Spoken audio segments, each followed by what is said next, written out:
बिरह में आग रचो इन चार नीर चीर बिगड़ से मनमोहन के बिरह में भाग रचो इन चार पीरो रंग अंगन छयो रसवन झरत गुलाब।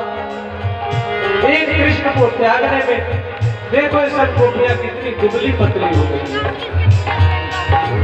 आगे का पत्थर मत चलाओ।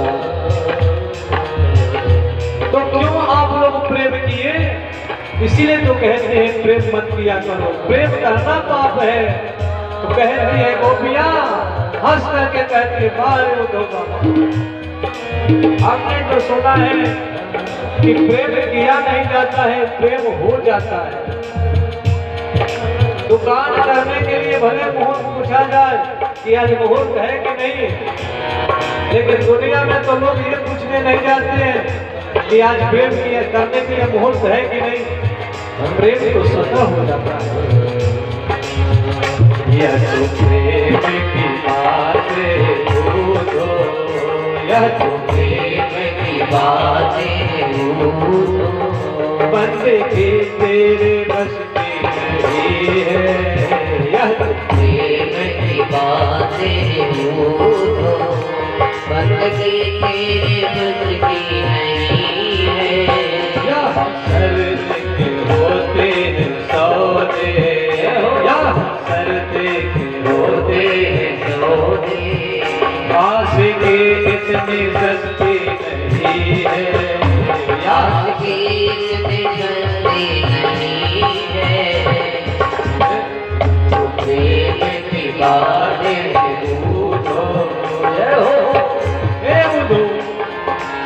उद्धव बाबा, ये प्रेम की बात है। आप जो पढ़े हो अंग्रेजी है, ये संस्कृत है। जब प्रेम वाली घंटी चले तो प्रेम वाली पढ़ाई पढ़ाना चाहिए। ये पूरे वृंदावन में तो प्रेम का ही पाठ को पढ़ाया है। जिसके नजरों में श्याम है समाए, जिसके नजरों में श्याम है समाए, उनकी नजरें तरसती नहीं है, उनकी नजरें तरसती नहीं है।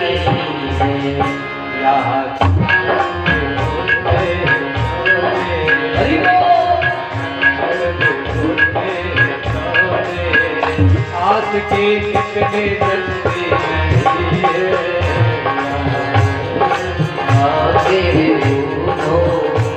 आगे इतने चलते नहीं है।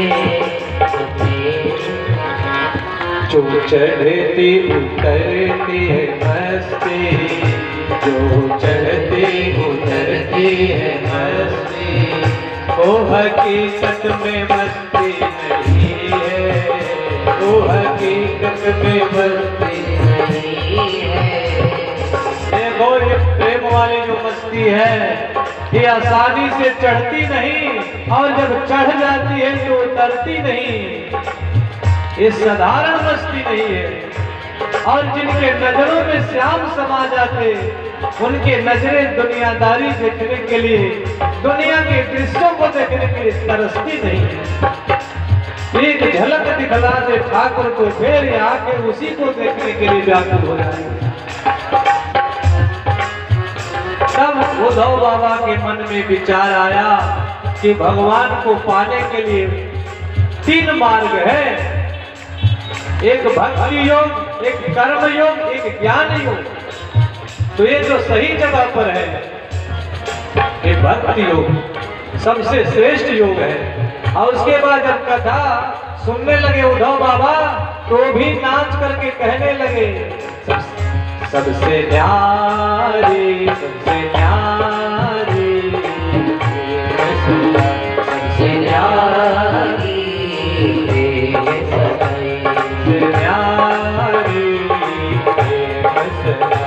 सबसे न्यारी,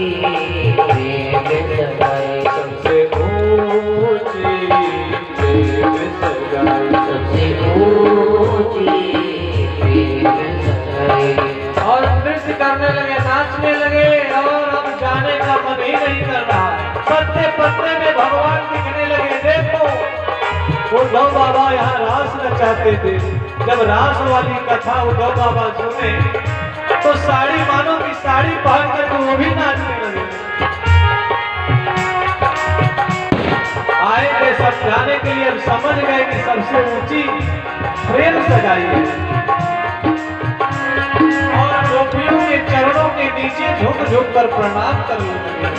हे राजन, सुखदेव जी कह रहे हैं, वंदे नंदव्रज श्रीराम पादरेणो अभिक्षस यासाम हरिकथोद्गीतम पुनाति भुवनत्रयम्। कहते हैं उद्धव बाबा कि आपके चरणों की धूल के बराबर भी मैं नहीं हूँ। गोपियों के चरणों की धूल लेकर के उद्धव बाबा माथे पर लगाने लगे। गोपियां कहती है जाइए अब कान्हा को समझाने। एक माह तक ब्रज में रहे उद्धव बाबा, कहे कि जो आनंद यहाँ है, जो आनंद ब्रज में है, वो आनंद वहां नहीं है। ऐसा आनंद तो भगवान के पास भी कभी नहीं। तो जो भक्त के पास जो आनंद है, भगवान की कथा में जो आनंद है, वो आनंद भगवान में भी नहीं है। यासाम हरिकथोद्गीतम पुनाति भुवनत्रयम्। राजन, इस गीत को सुनने से, भ्रमर गीत की कथा को सुनने से त्रिभुवन पवित्र हो जाते हैं। तीनों लोगों को पवित्र करने वाली ये कथा है। अब आए वापस भगवान के दरबार में उद्धव बाबा।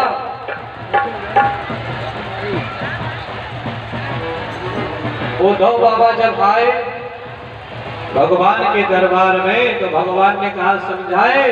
तो उद्धव बाबा कह रहे हैं प्रभु से कि महाराज समझाए नहीं, हम समझ गए। समझ क्या गए? तो स्वधर्म अनुष्ठिता पुंसः विश्वक्सेन कथा सुया नोत्पादयत्यतिरति श्रम एव हि केवलम्। दिन भर पूजा करो, दिन भर पूजन करो, फूल चढ़ाते रहो, अनेक जन्मों तक तपस्या करते रहो, अगर उसके चरणों की भक्ति रति भर भी दिल में नहीं आई तो सब का सब बेकार है। 7 दिन क्या हजारों दिन तक बैठकर कथा सुना जाए और भगवान की भक्ति दिल में ना आए तो केवल बैठना व्यायाम ही सिद्ध होगा। अयम ही जन्म लाभः एतावान् शांति योगाभ्याम स्वधर्म परिनिष्ठया।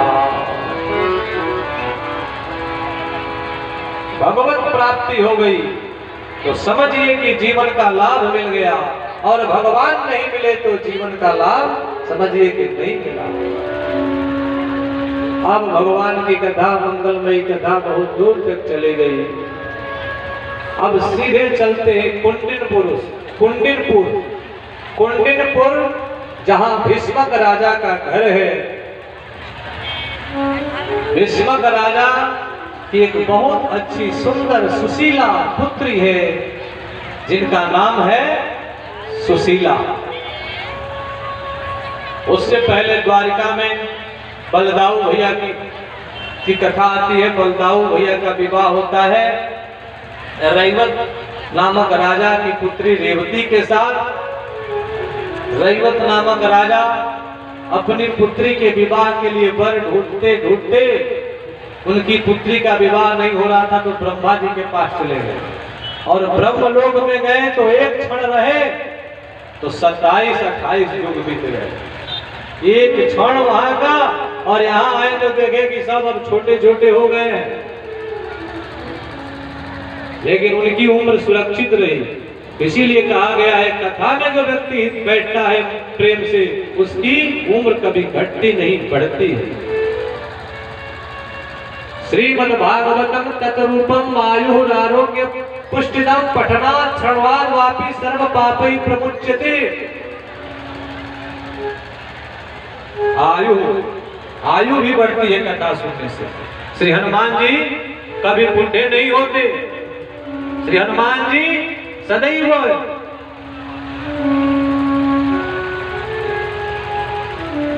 युवावस्था को प्राप्त करते हैं। हनुमान जी सदैव युवन रहते, वो युवान रहते हैं। तो कथा की ये महिमा है। हम लोग श्री भगवत कृपा से पहुंचते हैं द्वारिकापुरी में। बोलिए द्वारिका मैया की जय हो, द्वारिकापुरी की जय हो। द्वारिकापुरी में रैवत नामक राजा आते हैं अपनी पुत्री को लेकर के और बलदेव जी के साथ विवाह करते हैं। ब्रह्म आज्ञा शिरोधार्य करके कन्हैया ने मुस्कुरा करके कहा, भाभी जी बड़ी हैं और भैया छोटे हैं। तो दाऊ भैया ने हल से उनके सिर को दबाया नीचे और रेवती छोटी हो गई और दाऊ भैया थोड़े बड़े हो गए। इसके बाद अब रुक्मिणी हरण की कथा आती है। राजा परीक्षित ने कहा, भगवान भी हो करके वो भी लुका छुपी का खेल खेल रहे हैं, वो भी राक्षस विवाह कर रहे हैं। तो इसके पीछे कारण है, एक गंधर्व विवाह के पीछे भी कारण है। कारण क्या है? कभी कभी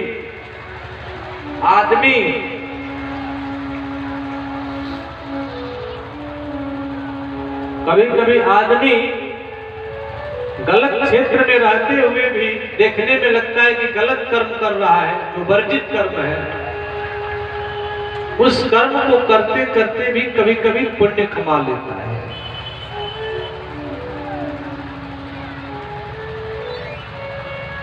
तो देखने में तो अपराध दिख रहा है, लेकिन इसका रहस्य क्या है? कुंडिनपुर के जो राजा है, भीष्मक राजा, उनका मन है कि मेरी पुत्री का विवाह द्वारिकाधीश के साथ हो जाए। पिता का मन है, पुत्री का मन है, लेकिन उनके जो 5 पुत्र लोग हैं, रुक्मी, रुक्म, रुक्मरथ, रुक्मकेशी, रुक्मबाहु, जो रुक्मिणी जी के 5 भाई लोग हैं, उसमें जो सबसे बड़ा है रुक्मी, वो नहीं चाहता कि मेरी बहन रुक्मिणी का विवाह माखन चोर कन्हैया के साथ हो जाए। पिता की आज्ञा नहीं मानता। कहा, पिताजी अब आप तो कुछ दिनों के मेहमान हो, रहना है इस दुनिया में मुझे, हम उस माखन चोर के साथ अपनी बहन का विवाह कर देंगे तो मेरी शिकायत होगी, इसके जोगे तो हम सुंदर दुल्हा ढूंढे हैं। भीष्मक राजा का जो सबसे बड़ा वाला पुत्र है, वो धर्म के आड़ में ही पाप करना चाह रहा है। और रुक्मिणी जी तो भगवान से प्रेम करती हैं, द्वारिकाधीश से उनकी कथा सुनती थी और कथा सुनते सुनते यही कामना करती थी, हे प्रभु मेरा विवाह उसी सांवले सरकार के साथ हो जाए, श्याम सुंदर के साथ हो जाए। और भीष्मक राजा भी यही कामना करते। रुक्मी ने कहा, दमघोष राजा के पुत्र शिशुपाल, जो द्वारिकाधीश के फूफा लगते हैं दमघोष जी, और दमघोष के जो पुत्र है शिशुपाल, वो भी तो भाई ही लगेगा, लेकिन शिशुपाल की प्रतिष्ठा है, राजा की तरह चलता है, उसका सम्मान लोग करते हैं, बड़े बड़े राजा लोग सम्मान करते हैं। तो फिर उसी के साथ विवाह करने में क्या आपत्ति है? अब तो रुक्मिणी जी भी परेशान। अब विवाह की बात रुक्मी कर रहा है शिशुपाल से जाकर के। शिशुपाल तो खुश हो गया। शिशुपाल इसलिए खुश हो गया कि अब लक्ष्मी के साथ मेरा विवाह होगा। लक्ष्मी किसको अच्छी नहीं लगती है? लक्ष्मी पापी को भी अच्छी लगती है और पुण्यात्मा है उनको भी लक्ष्मी की जरूरत है। शिशुपाल नामक जो जीव है उसका मतलब है शिशुपाल है कि शिशुपाल। शिशु मने बच्चा, और बच्चा किसको कहते हैं? जिसके पास ज्ञान न हो उसी को बच्चा माना गया है शास्त्रों में।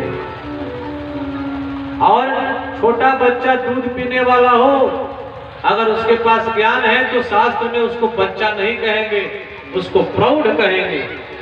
ज्ञानी कहेंगे, विद्वान कहेंगे।